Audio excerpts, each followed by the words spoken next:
आज आपण बनवणार आहोत साबुदाण्याचे फिंगर्स. नेहमी साबुदाणा वडा खाऊन कंटाळा येत असेल तर आपण हा ऑप्शन म्हणून ठेवू शकतो. त्यासाठी मी घेतलेत साबुदाणा. मी ते 2 ते 3 तास भिजत ठेवले होते. त्यानंतर आपण त्यामध्ये 1 वाटी शेंगदाण्याचं कूट ॲड केलं आहे. 2 उकडलेले बटाटे घेतले. मिरची तुमच्या चवीनुसार तुम्ही आणि आवडीनुसार हिरवी किंवा लाल वापरू शकता. कोथिंबीर आणि जिरंही तुमच्या आवडीप्रमाणे तुम्ही कमी जास्त करू शकता. त्यानंतर आपण त्यामध्ये मीठ टाकले आणि ही पूर्ण मिक्सचर आपण मळून घेणार आहोत.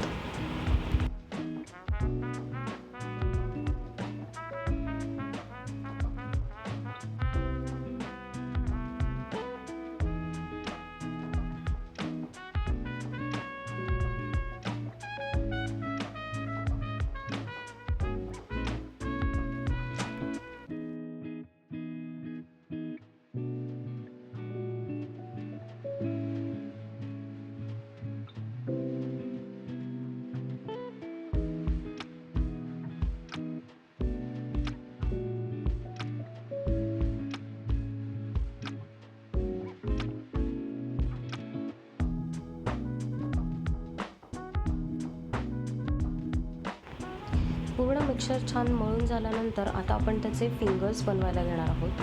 तुम्ही बघू शकता की एक छोटा गोळा मी फक्त घेतला आहे मिक्सचरचा आणि हातावर रोल करून आपल्याला त्याचे फिंगर्स बनवायचे आहे. तुमच्या घरात लहान मुलं असतील तर तुम्ही त्याप्रमाणे साईज ॲडजस्ट करू शकता. असे आपण संपूर्ण मिक्सचरचे सगळे फिंगर्स बनवून घेणार आहोत.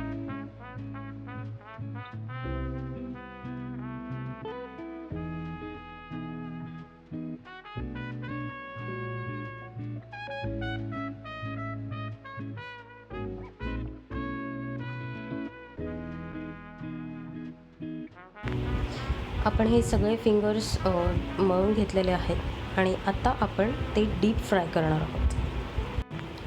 मी ऑलरेडी इथं तेल गरम करत ठेवलं आहे. सो आपण एक एक करून फिंगर्स त्यामध्ये डीप करून ते डीप फ्राय करून घेणार आहोत.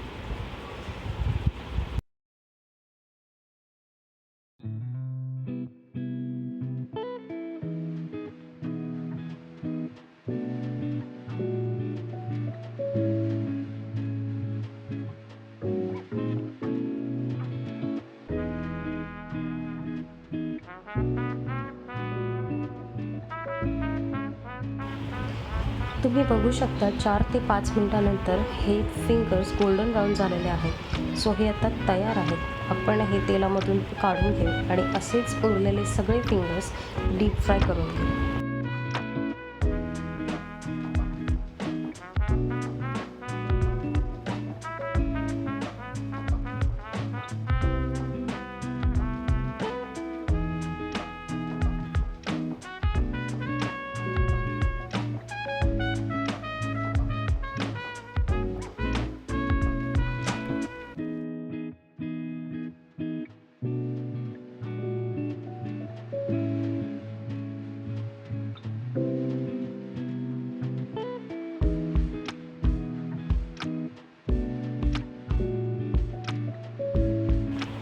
साबुदाणा फिंगर्स रेडी आहेत खाण्यासाठी.